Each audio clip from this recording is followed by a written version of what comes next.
Udah kau orang sok tom ye betul bek kering ni, bek ni. Oh, jadi barang ni. Ha, kita mai tengok cara yang lagu ana dah. Ha, cara buat udah kau orang sok tom ye betul rak. Mula-mula ke kita bu minyak masuk dulu dah.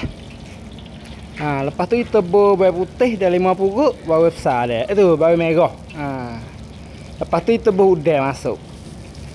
Ha, lepas bu udang bawang merah dengan dah 5 puruk siap dah kita goreng je dulu dah. Goreng biar atau barang itu betul masak dulu dah. Ha, taruh ni boleh dah ni. Ha, agak tu masak dah kita kek nak je dulu dah. Ha, sejak minyak dulu mula-mula dah.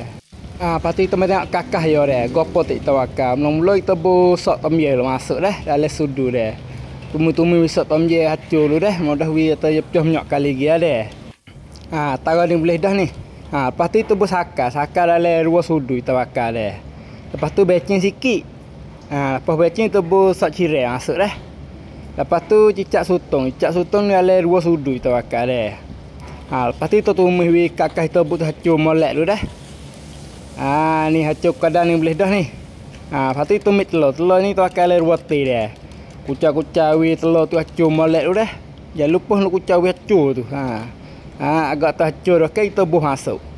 Tengah kita buh ni kita kucah wi atau buka wi atau telur tu hacur dah. Wi laik wi kering, kita kucah wi kering sampai kering dah. Ha, ni kering kadang ni boleh dah ni. Ha, lepas tu serah kecak lu tengok rasa lah mana dah.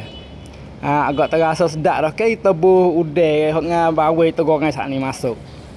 Ha, lepas tu kita goreng biar telur dengan udang tu gelomok molek dah.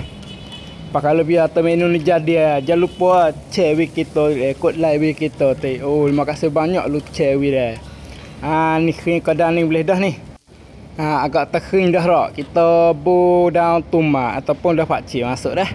Kalau pia wahi buh lebih tak apa, dak gopo lebih dah. Ha, lepas kita buh daun pakcik sudah ke kita goreng dah. Goreng wis apa daun pakcik tu masak dah. Ha, ni kadang ni boleh dah. Ha, lepas tu kita boleh nak kek buh pinggir dah. Lepas kalau pia kena menu kita buat ni rak. Kod live kita tik lah. Lepas tu pia nak buat, boleh kita buat dah. Tak faham mana boleh komen tanya dah. Ha, lepas tu terjangak dengan pakcik sikit dia dah. Ha, ni udah goreng sok tom ye telur kering dah. Pia nak terawak boleh kita dah.